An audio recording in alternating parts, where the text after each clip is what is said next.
வாங்க தக்காளி பருப்பு செய்யறது எப்படின்னு பார்க்கலாம். ஊற வச்ச பருப்பு 150 கிராம். இப்போ நம்ம அதில் என்னென்ன சேர்க்க போகிறோன்னு பார்க்கலாம். மஞ்சள் தூள் 1/4 ஸ்பூன், கூடவே விளக்கெண்ணெய் சேர்த்து வேக வச்சா நல்லா வெந்துடும் பருப்பு. அப்புறம் பூண்டு 5 பல், பச்சை மிளகாய் 2,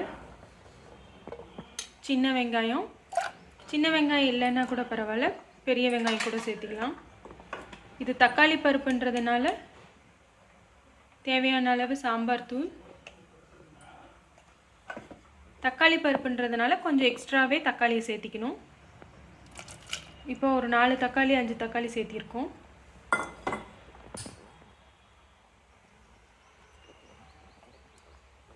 புளி போட்டிருக்கு. இப்போ மூடி போட்டு நல்லா வேக வைங்க.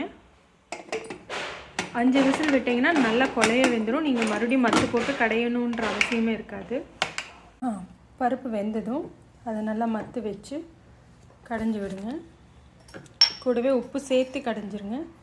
புதட்ட உப்பு நல்லா மிக்ஸ் ஆகிடும்.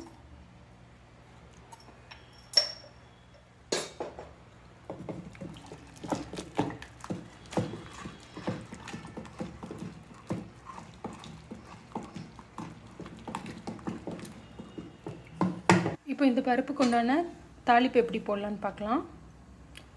ஃபஸ்ட்டு கடலை எண்ணெய் சேர்த்திக்கோங்க கொஞ்சம்.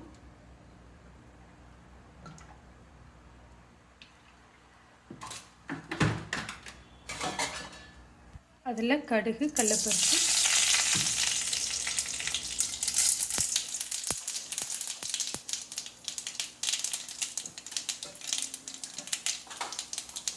அப்புறம் ஜீரகம்,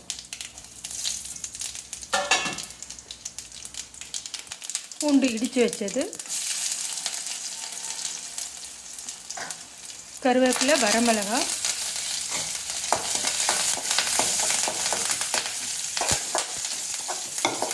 அப்புறம் வேக வச்ச பருப்பை அதில் ஆட் பண்ணிடலாம். இல்லை நீங்கள் பருப்பில் கூட இந்த தாளிப்பு ஆட் பண்ணலாம், அது உங்கள் இஷ்டம். கூடவே பெருங்காயத்தூள் ஆட் பண்ணணும்.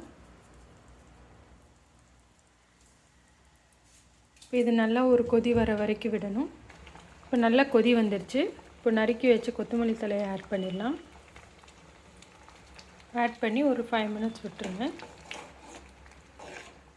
உங்களுக்கு சுவையான தக்காளி பருப்பு ரெடி ஆகிடும்.